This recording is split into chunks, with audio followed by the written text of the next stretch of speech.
You're listening to the DolphinsTalk.com podcast network.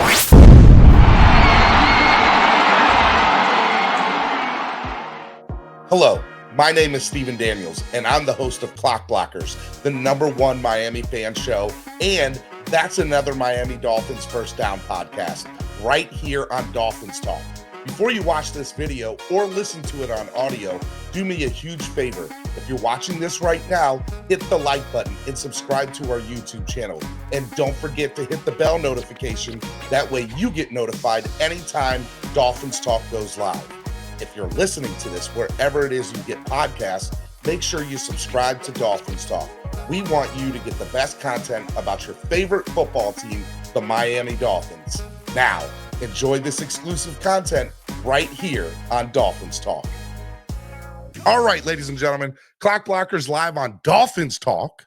Hit the like button, share the link, let people know that we're live. Without further ado, I asked this man to come on last second, and he's such a boss. He's such a boss. He's like, you know what, my guy, I got you.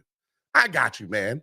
I got you, Hoss. He knows what it's like playing in cold weather. Ladies and gentlemen, Mr. OJ McDuffie. What up, baby? Man, you know I can't call him, man. What's going on with you, kid? I was thinking real hard about going to this game. I was thinking about it. Yeah, as you're in your tank top right now, you wasn't thinking shit, bro. You say, yeah, I'm gonna in the warm confines of my crib. I'm gonna enjoy my weather. Yes, my weather in my chair, watching the game, ready to go. Yes, but the tickets are super cheap, though.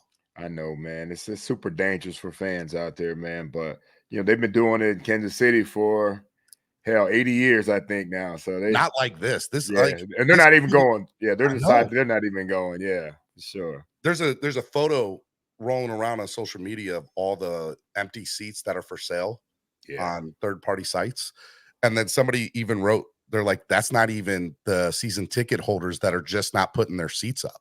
Right. So there's some people that are saying that it might be lucky to be at 50% capacity for this game. Yeah. You know what, man? Some people think that's football. I think they're crazy. You know what I mean? Football, you know, that's the old school football, old way of doing things in football. Not anymore, man. But, you know, people talk about our heat, how hot it is down here, you know, in September. And so I guess you got to figure out that, you know, this cold weather somewhere you got to play it too. Even though it's extreme, some people think our heat is extreme.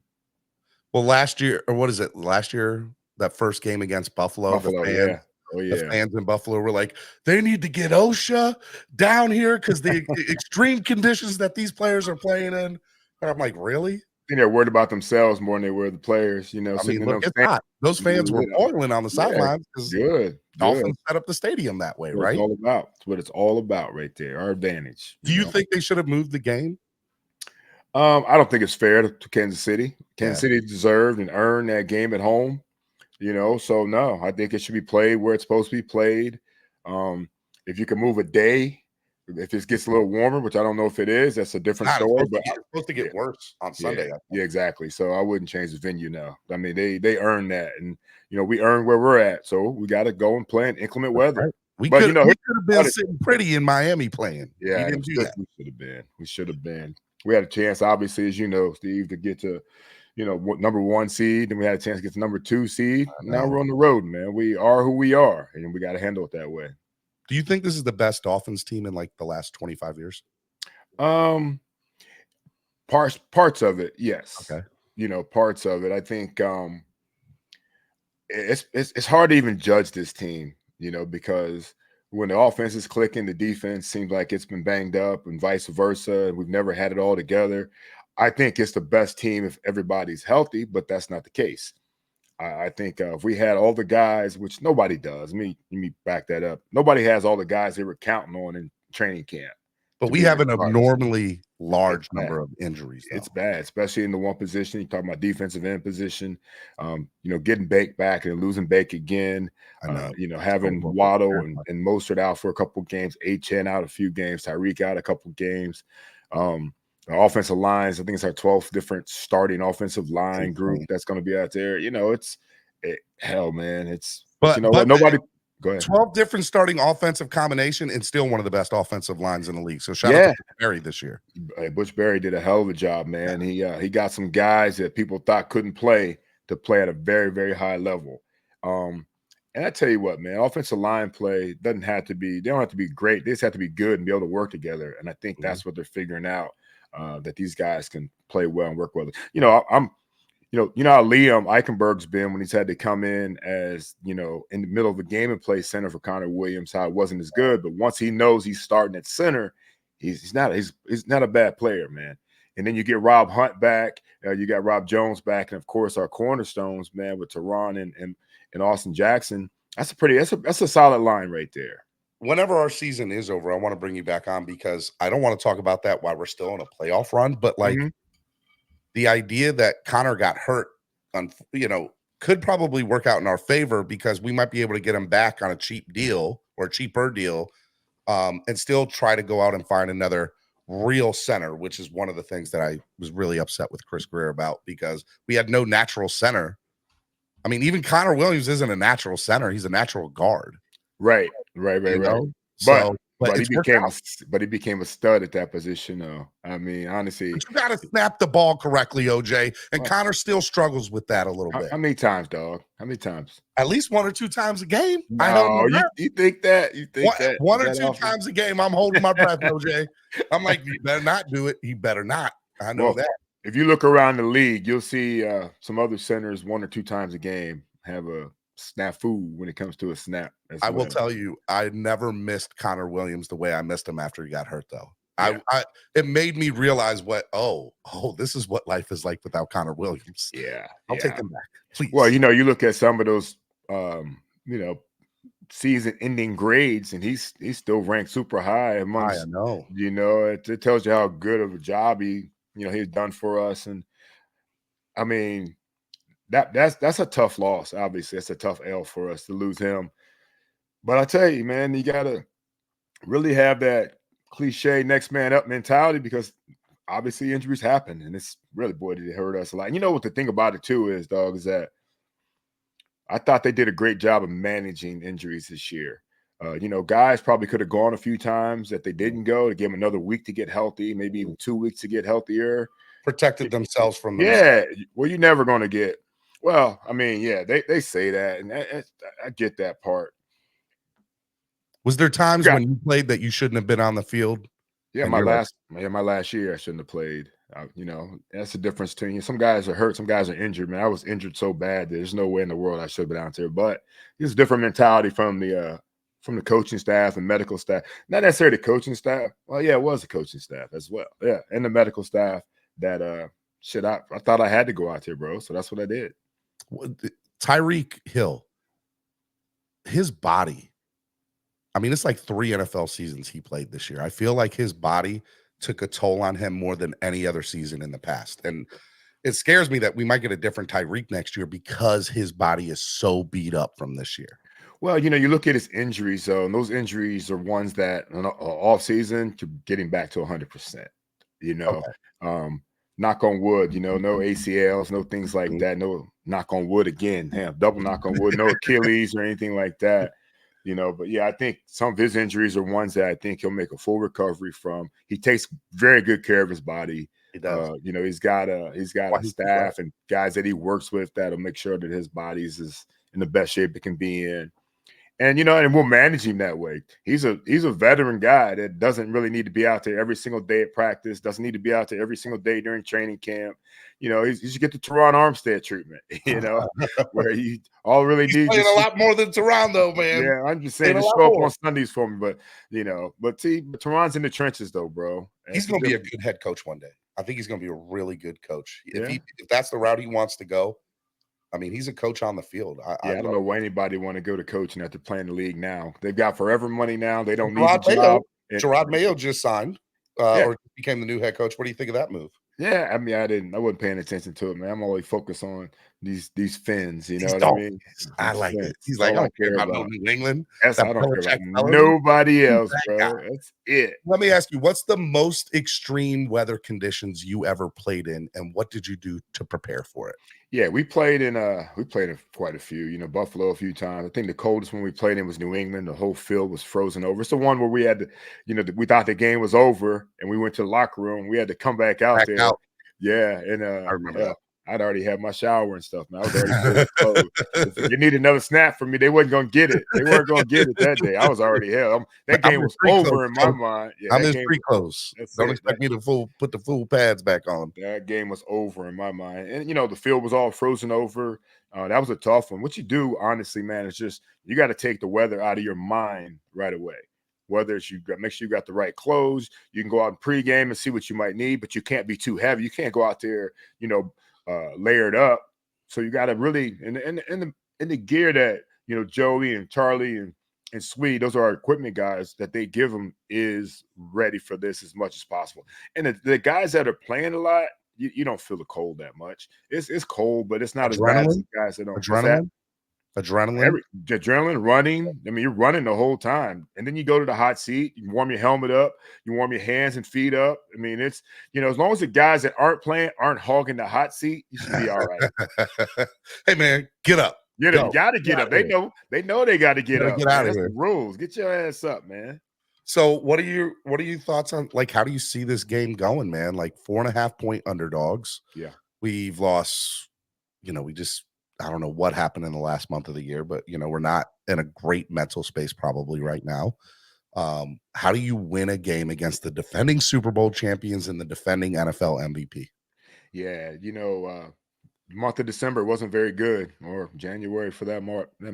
That's all that matters, man. You'd like to be going into this game playing your best football, and that's what Coach McDaniels always preached. It's kind of like I think it's like the Olympics. In the Olympics, you got 4 years to get ready. You don't want to be running your fastest in that first year before the Olympics. You want to be running your best, in that last year, getting ready to go into it. And we're actually limping into this last, getting ready for the Olympics, man. And I think bottom line is this: defense has to play well, and offense can't make very many mistakes.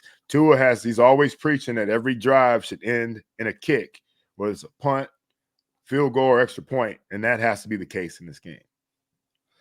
Does one of the things that I looked up, 2012, the Baltimore Ravens won the Super Bowl. Mm-hmm.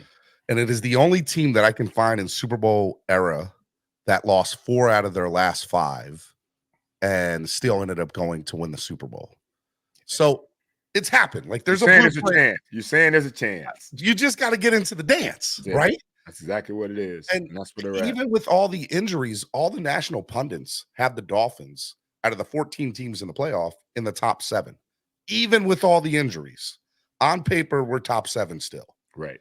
We just happen to be playing the top 5 probably to get to the Super Bowl. Yeah. And Kansas City, probably Baltimore. And if we win that, then, Buffalo. But this Kansas, the Dolphins have not won an away playoff game.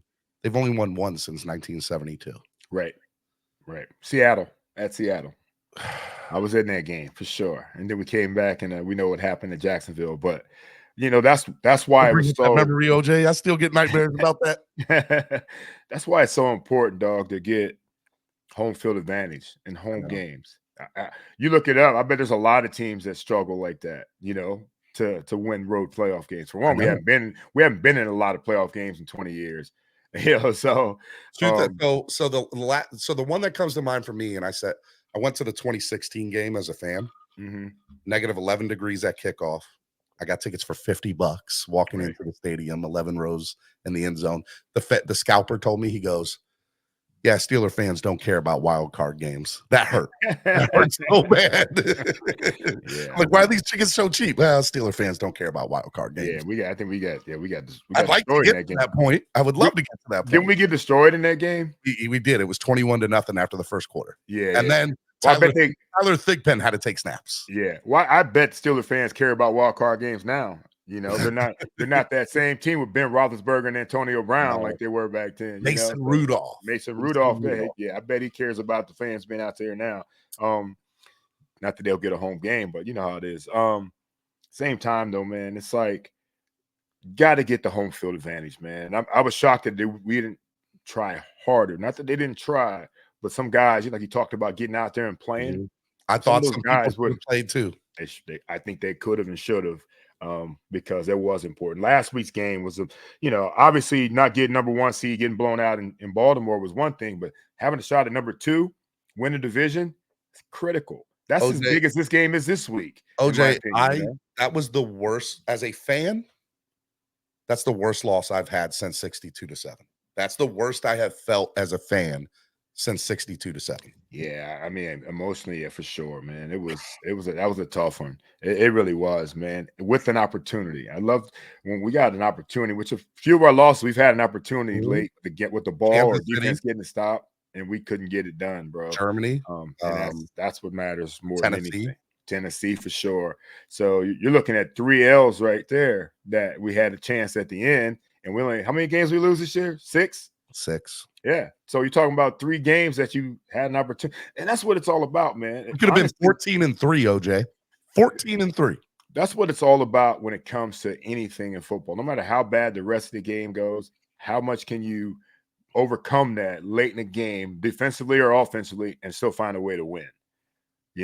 Look at talk about Tennessee. Tennessee's offense found a way to win. Our defense couldn't find a way to stop, and our offense couldn't generate anything in between those 2 touchdowns at the end of the game. So it's like no matter how the game goes, every game should be close because the NFL, everybody's getting paid. How do you find a way to win at the end? And that's what has to get corrected by this team. We got to have Tua's got to start putting some of these game-winning drive. The Dallas drive, that was a game-winning drive. No. What's funny? Everybody gives Jason Sanders credit for that game, rightfully so, right? But he had to get in field goal position, and who put them there? Tua. Correct. For a chip shot, for a chip shot. It wasn't like he had to hit another 57-yarder to win that thing, So yeah, I'm with you, bro. It's like they have to find, and that's the next step for a quarterback. He's got to. I think he has to win this. I mean, all right. There's 2 more questions I really want to ask you. My first one is if they lose this game, like what are the repercussions? Because at the end of the day, OJ, all of us were sitting here in training camp and say, if this team doesn't win at least a playoff game, hell, we were all saying they need to be in the AFC Championship game the way this roster's stacked. Right. It's so weird because our team is so much better than it was last year. And we've improved so much, but the result could end up being the same with 0 playoff victories. Right. And Stephen Ross is getting up there in age. He wants to win it all. Like, what is there anything that we can do except just stay on status quo? Is that the only option for the Dolphins if they lose on Saturday night? No. I mean, you said it best. I mean, we snuck into the playoffs last year. We were solid in the playoffs before the end of the season this year. We're making, when you got a new coaching staff, you got a young quarterback and offense. I mean, honestly, it's not playoffs or bust. It's not like we've had this team together for 5-6 years. There's going to be some contract issues. The windows this year or next year. They don't. Yeah. Because of the salary cap issues. Correct. But here's the thing though. Let them, they'll figure out the salary cap stuff. They'll handle the money the way it needs to be handled. But every team goes through this every single year. Even the teams that win it all, and New England, they had salary cap stuff all the time too. Mm-hmm. Bottom line is this: you got to stay consistent with certain positions, certain guys, quarterback and coach, and then go from there. We got some young guys that'll fit in, and you got to get rid of some old guys, and you got free agency. Every year, we're the oldest roster. We're the oldest roster in the playoffs this year. Yeah, well, and that's time. And this would be time for some guys probably to move on. It'd be time for some guys to move on and bring in some young guys that can go out there and play. A lot of times, guys get more playing opportunities because of their salaries. So we'll see. Guys got to step up, man. Chris Greer don't have to do what they do, and I like Chris. I do too. And people want to bash him, man. I like Chris a lot. So. People can say whatever they want. That's not an easy job. The reason that we're the fans and he's the GM, OJ. Okay, for a long time. For a long time. Last question I have for you, because I appreciate you coming on this morning.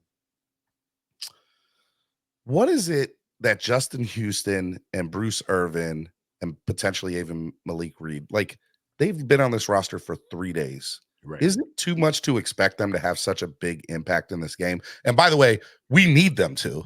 Yeah. But what should be the expectation from a fan's point of view about these guys? Well, we need to fill the roster first and foremost. That's the biggest thing that we got out of bringing those guys in. You got some guys that are battle tested too. But that position, defensive end, set the edge and rush the passer. That's it. We should be able to go in there and be successful more than any other position out there. Obviously you can't come in and play quarterback like Joe Flacco does in Cleveland. You can't come in and play wide receiver. What he's doing in Cleveland. Yeah, you can't. It's a tough deal. But that position right there, man, you got some guys that have been there and done that. They should be able to go in there and have some type of impact. All of them had to play. They're all going to play a number of snaps. And, we'll just hopefully they can hold it down. You look at the other guys, Christian and Zach in the middle are going to be tremendous. Salt and pepper, baby. Salt and pepper. Of course, without X again, but Javon should be back. Deshaun Elliott's had a hell of a season. Brandon Jones, when he's been called on, has been doing well. And of course, I think X has played his last snap as a Dolphin, my personal opinion. Yeah, well, yes, it doesn't help that you're banged up this time of year either. X is giving us a lot, man. And I applaud everything he's lot. given to the Dolphins. He's been great as a Miami Dolphin and will always be a Miami Dolphin. But I think he's played his last snap. Yeah, well, I think playing through the 2 growing injuries last year shows you how much he wanted to be out there. It's hard to come on, man. That was growing. If 1 is bad enough to have 2, it's rough, And so X is that dude, man. It's unfortunate that that's the nature of the business. Mm-hmm. And for the injuries and the money. And so that's, and that's the thing you're talking about. You're talking about how guys are getting older. We've also got some salaries out there that, that could help us out if they're not on the books anymore too. And I hate to say that about X, man, because I love him as a Dolphin, man, but it's the nature of the business. Get younger, have guys like Cater Kahu get better. Yeah, and Cam Smith's got to come along. We got some other guys that Eli Apple might make another year with Eli Apple in this system could be good. He hasn't played horrible. OJ, yeah, hold on. We might argue a little bit on this one because I think I have so many bad words for Eli Apple. I do not think it's crazy to me to not see why Nick Needham has not gotten an opportunity to at least try because he's not himself still. But Eli Apple's he got a gift with that interception and still almost screwed that up by going out of the end zone. OJ? Hey, gifts happen, right? Sherfield got a gift, didn't he, on that touchdown? Oh my goodness. And you know who was covering him on that? Eli Apple. Yeah, but it wasn't getting in there, though. Back and put his hand up. That ball wasn't getting in there, though, man. Dude, I'm sorry. Only reason that ball got in there because it was tipped. If Eli Apple's here next year, OJ, we made some wrong decisions in the offseason. I'm sorry. That's how I feel. That's how I feel about it. All right. Well, we better not have him here next year. Well, I'm glad you're not the evaluator of the team, bro, when it comes to making those decisions, dog. Look here, OJ. I know some stuff, man. I know some stuff. Hey, real quick, man, your boy James Franklin. Mm-hmm. You going to Alabama? You going to Bama? I don't know. I don't know, man. What happened to your boys, man? You went there. That was a rough game, man. That was a rough game. Man, we set out a bunch of guys, man. That game meant nothing to anybody, bro. You were there. You were ready to go. You were excited. Stop it. I'm always excited for my team to play. But when you can't go into any game minus 10 starters, bro. Feel me? What do you think about the NIL? Crazy, right? I wish I was still playing. That's what I wish. I'd love to get some of that bank. That bank they got now, boy, is unbelievable. Because he didn't want to deal with that no more. It's the wild, wild west out there. Well, you know why he didn't want to deal with it? Because his ass, he can't just get 5-star guys and win it all anymore. You better ante up. Now he don't want to ante up or can't ante up. Now the playing field is even, so that's why his ass left. You can't just say I'm the coach at Alabama, put rings on the table and be like, come play for me. The stress was so hard this year. I was like, no, that NIL got you, my guy. You know it. It got you. Let's not go there, Nick. Let's not go exactly there. What it was, man. Well, hey, if we win, are you just staying when we win? Yep. Are you just staying down there? Are you traveling to another playoff game? Or are you just Super Bowl is the only one you'll end up going to? Yeah, Super Bowl. Yeah. Once we go to Vegas, I'll be in Vegas. I'll be there with you. Yes, sir. Yes, sir. I'll be in Baltimore. I'm going to Baltimore next weekend because that's where we'll be. Pittsburgh's going to be able to pull that one out against Buffalo. I'm not saying they can't, but imagine if they do, though. If they do, then we play the winner of Houston, Cleveland. I know. Imagine that. And I will hope and I pray that it's CJ Stroud, because then we get to play in a dome. Right. And we ain't going to worry about no cold weather. Oh, man. Everything's going to work out just right for us in that situation. I've never been a Pittsburgh Steelers fan so hard in my life than I will on Sunday afternoon. I was last weekend, man. I was rooting for him last weekend, and I was, of course, rooting for Jacksonville, and then, of course, rooting for us. But isn't it sad that Ryan Tannehill was the only good quarterback last weekend, man? Ryan Tannehill was the only good quarterback last week, and let's be real about it, OJ. Well, Ryan did what Ryan does, though, through that pick late. Like, that's what he did for us all the time, right? Same thing we're talking about here. He was great early, and then he threw that damn pick late like he always did for us. So don't give me that. Don't give me that, bro. He won the game, OJ. Yeah, don't give me that. That's your boy. I can tell that's your boy. No. What we're not going to do, OJ, is say that. That's your boy. I can tell that's your boy. I don't have no Ryan Tannehill jerseys in my closet autographed. I would never do such. Or Chad Henne, or Cleo Lemon, or Tyler Thigpens. I don't have any of those. All right. Well, I wouldn't expect the other guys, but I would expect a Ryan from you. He was here for fucking 12 years, it seems like. I know, and he's still been in the league for another 12 after that. Good for him. What you got coming? Hey, dude, that show you got. That happy hour is a good show. I like. Thank you, bro. Yeah, we got it tonight. We're gonna have Greg Cody on, and Pat Surtain's gonna be talking a little, Chiefs Dolphins stuff on the show tonight. Oh, that's gonna be. Should be a nice little one, right? Yeah, we're gonna prep for a big game tomorrow night, man, and we have a lot of fun, especially on location, man. Being able to do it at Twin Peaks. I know Twin Peaks, baby. You gotta be kidding me. Make me jealous, man. I'm like, man, I wish I was down there with you, buddy. We're gonna try to do that all the time, man. So next time you get back down, we'll try to be in there on a Monday as well. Come in, grab a grub. Look at what my wife said, man. My wife said, "Remember when you said Chad Henne?" I love her. My wife calling me out. I love her. That's what I'm talking about. Don't embarrass me in front of Juice. Don't do that. Why would you do that? The hypocrisy we're talking about right here. I thank you, man. I love you, man. Love you too, bro. You're such a good guy, and I always appreciate when you take time out of your day to come on and just keep doing what you're doing, brother. You got it, bro. You too, man. You too. Fence up, man. Let's get this dub, man, and on to the next. Get to 1-0 again, all right? All right, man. I'll see you next time. Ladies and gentlemen, OJ McDuffie.